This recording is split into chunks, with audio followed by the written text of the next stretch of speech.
तो दोस्तों एक समय था जब अमेरिका की तरफ से भारत को किसी भी तरीके के हथियार के टेक्नोलॉजी देने में कभी हामी नहीं भरा जाता था, पर दोस्तों अब समय इस तरीके से करवट ले चुका है कि अमेरिका अपने हथियारों को लेके भारत के सामने बिछा पड़ा हुआ है। एक तरीके से कहे तो अमेरिका सभी हथियारों को सजा के भारत के सामने रख दिया है और भारत को ये कह रहा है कि तुम्हें जो सा मर्जी है वो सा ले लो, पर हथियार मुझसे ही लो। और दोस्तों मैं ये इसीलिए कह रहा हूँ क्योंकि हाल ही में अमेरिका के दो बड़े कंपनी की तरफ से भारत के सामने अपने हथियारों को लेकर जहाँ पे गुणगान किया गया है, तो वहीं पे अगर कहा जाए तो एक तरीके से अमेरिकी कंपनी अब भारत के सामने डीलों को हासिल करने को लेकर एक तरीके से गिड़गिड़ा रहा है। दोस्तों इन हथियारों में जहाँ पे अमेरिका के एक महत्वपूर्ण फाइटर एयरक्राफ्ट है, तो वहीं पे दूसरा हथियार है जेट इंजन। दोस्तों मैं यहाँ पे अमेरिका के जनरल इलेक्ट्रिक के जेट इंजन के बारे में नहीं कह रहा हूँ, बल्कि अमेरिका के दूसरे कंपनी की तरफ से भी अब भारत के सामने जेट इंजनों को लेकर काम करने का गुहार लगाया जा रहा है। और दोस्तों आज के इस वीडियो में आप लोगों को बताऊंगा कि किस तरीके से एक शॉपिंग मॉल के जैसे अमेरिका के द्वारा अपने हथियारों को भारत के सामने सजा दिया गया है और ये बताया जा रहा है कि भारत को जो मर्जी है वो हथियार भारत यहां से उठा सकता है। तो डिटेल में अमेरिका के ऑफर और अमेरिका के गुहार के बारे में जानने के लिए वीडियो के आखिर तक बने रहिए और चैनल को सब्सक्राइब और वीडियो को लाइक जरूर कीजिए। दोस्तों अमेरिका का जो पहला हथियार है वो लॉकहीड मार्टिन का F-21। दोस्तों कुछ दिनों से अमेरिकी कंपनी लॉकहीड मार्टिन की तरफ से अपने F-21 फाइटर एयरक्राफ्टों को लेकर एक के बाद एक कोई ना कोई बयान दिया जा रहा है, चाहे वो लॉकहीड मार्टिन के तरफ से इन एयरक्राफ्टों को भारत में भारतीय कंपोनेंट और भारतीय कंपनियों के साथ मिलकर बनाने का ऑफर हो, या फिर ये कहना कि इन एयरक्राफ्टों में अमेरिका के द्वारा सबसे सोफिस्टिकेटेड और सबसे बेहतरीन टेक्नोलॉजी का इस्तेमाल किया गया है। इवन दोस्तों लॉकहीड मार्टिन की तरफ से तो कुछ महीने पहले ये भी बताया गया था कि अगर भारत F-21 फाइटर एयरक्राफ्टों को खरीदता है तो इन एयरक्राफ्टों को केवल मात्र भारत के लिए ही बनाया जाएगा और लॉकहीड मार्टिन इन एयरक्राफ्टों को किसी अन्य देश को नहीं बेचेगा। लॉकहीड मार्टिन की तरफ से तो अपने एयरक्राफ्टों को बेचने के लिए ग्लोबल सप्लाई चेन में भी भारत को शामिल करने का बात कहा गया है। मतलब भारत के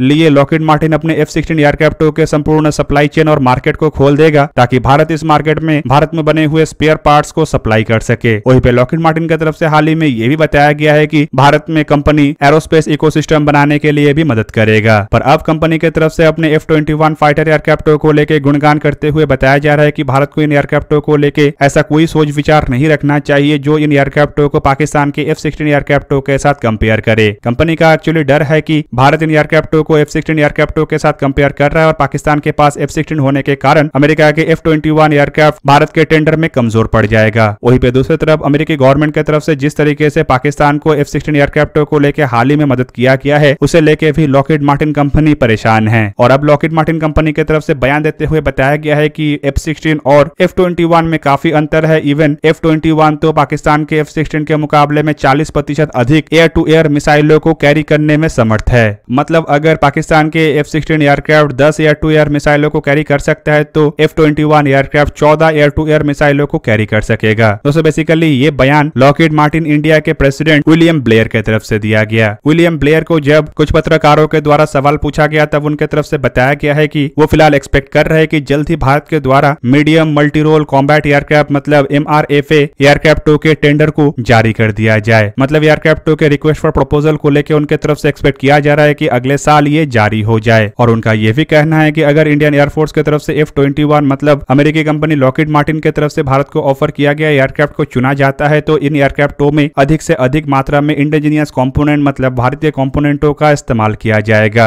मतलब दोस्तों सिंपली लॉकहीड मार्टिन कंपनी की तरफ से ये कहा जा रहा है कि आप केवल मात्र इन एयरक्राफ्टों को खरीदो और उसके बाद आपकी तरफ से जो भी शर्तें रखा जाएगा हम उन सभी शर्तों को पूरा करने के लिए एक तरीके से तैयार है। दोस्तों लॉकहीड मार्टिन कंपनी की तरफ से हाल ही में टाटा कंपनी के साथ मिलकर ज्वाइंट वेंचर में एयरक्राफ्टों के जो विंग का निर्माण किया गया था मतलब F-16 एयरक्राफ्टों के विंग उसे भारत में आयोजित डिफेंस एक्सपो के दरमियान भी प्रदर्शित किया गया था। और उस दरमियान भी लॉकहीड मार्टिन इंडिया के कंपनी के अधिकारियों की तरफ से जानकारी दिया गया था कि ये एक ऐसा विंग है जिसमें 70% इंडिजीनियस कंपोनेंटों का इस्तेमाल किया गया और संपूर्ण रूप से इंडियन सप्लाई चेन से हासिल किया गया है। दोस्तों इससे आप लोग समझ सकते होंगे कि लॉकहीड मार्टिन भारत के डील को हासिल करने के लिए किस तरीके से उत्सुक है कि अन्य देश के एयरक्राफ्टों के विंग में भी भारतीय कंपोनेंटों को 70% की मात्रा में इस्तेमाल कर रहा है। दोस्तों एक समय था जब लॉकहीड मार्टिन की तरफ से भारत के अंदर काम करने में ही हिचकिचाहट दिखाया जाता था। इवन अमेरिका उस दरमियान तो भारत को अपने हथियार बेचने के लिए भी तैयार नहीं था, जबकि अब अमेरिका खाली बेचने के लिए नहीं बल्कि भारत में हथियारों को निर्माण करने के लिए इवन भारत को जिस तरीके का जो हथियार जितने मात्रा में आवश्यकता है उतना देने के लिए भी तैयार है। दोस्तों F-16 और F-21 एयरक्राफ्टों के बीच के अंतर के बारे में जब रिपोर्टरों के द्वारा लॉकहीड मार्टिन इंडिया के डायरेक्टर विलियम ब्लेयर को सवाल पूछा गया तब उनका कहना है कि दोनों एयरक्राफ्टों में काफी अंतर है और दोनों एयरक्राफ्ट खाली दिखने में ही एक जैसा है, जबकि दोनों एयरक्राफ्टों हथियारों को आप एक एयरक्राफ्ट नहीं कह सकते। पहले भी लॉकहीड मार्टिन की तरफ से अपने बयानों में बताया जा चुका है कि एयरक्राफ्टों के सर्विस लाइफ से शुरू करके एयरक्राफ्टों के जो स्ट्रक्चर है उसमें भी इंप्रूवमेंट किया गया है और एयरक्राफ्ट भारत के आवश्यकताओं को देखते हुए कई तरीके के नए इक्विपमेंटों से लैस है, जिसे बेसिकली F-22 और F-35 जैसे एयरक्राफ्टों के कंपोनेंटों से ही बनाया गया है, जैसे कि एयरक्राफ्टों के इलेक्ट्रॉनिक वॉरफेयर सिस्टम, एयरक्राफ्टों के रडार सिस्टम। और अब कंपनी का कहना है कि F-16 के मुकाबले में ये 40% अधिक एयर टू एयर मिसाइल को जहां पे कैरी कर सकेगा, तो वहीं पे 160 किलोमीटर रेंज वाले AMRAAM मिसाइलों को ये कैरी करने में सक्षम होगा। एयरक्राफ्टों में नया ट्रिपल